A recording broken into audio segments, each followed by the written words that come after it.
Quédate en la casa, que en La Iguana nos quedamos contigo para informarte.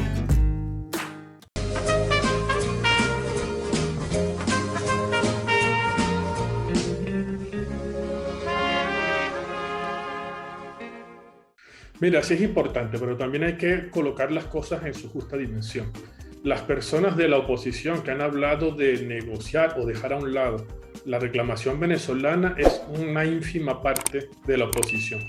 Es marginal y son voces a las que uno no debe prestarle mucha atención porque de ellos no depende el futuro de la nación.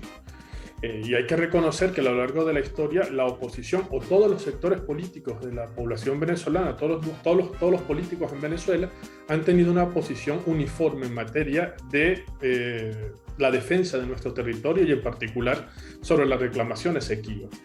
No debemos olvidar que fue en los años 60 en que se firmó el Acuerdo de Ginebra y en ese momento el gobierno era un gobierno de oposición, por llamarlo de alguna manera, era un gobierno de acción democrática. Es decir, que el interés desde la perspectiva del sector político siempre ha estado presente en la defensa por el territorio Esequibo. Es decir, que en este momento el acuerdo en México ha permitido fusionar esas dos visiones que si bien eran similares, permanecían presentadas de manera separada, porque no había un momento en donde todos los sectores políticos de nuestro país en una sola voz defendieran el territorio. Creo que eso es un paso muy importante porque ahora sí es la voz de Venezuela y no la voz del gobierno o la voz de la oposición. Eso es fundamental. Y creo que ese acuerdo va a permitir dar pasos mucho más importantes. Recordemos que Venezuela debe entregar en un año el documento de defensa en la Corte Internacional de Justicia.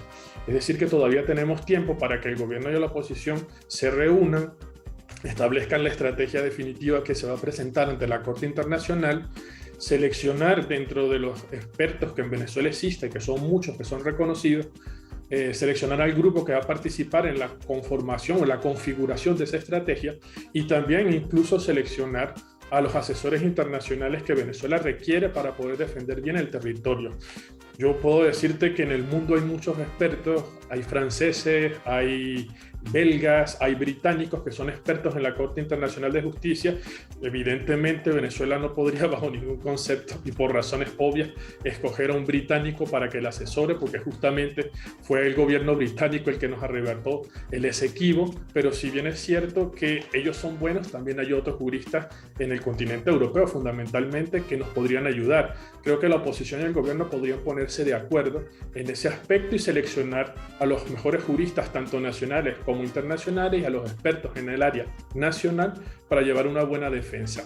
Es importante recordar que el efecto positivo que ha tenido para la nación esta defensa conjunta del territorio Esequibo por parte del estamento político nacional ha llevado incluso a reaccionar al gobierno de Guyana, quien hace 2 días protestó la firma de ese acuerdo diciendo o alegando de manera errónea que afecta a su soberanía, cuando aún la Corte Internacional de Justicia no ha decidido sobre el asunto y teniendo en cuenta que existe un acuerdo, que es el Acuerdo de Ginebra, que establece las bases para la delimitación de ese territorio que está en disputa.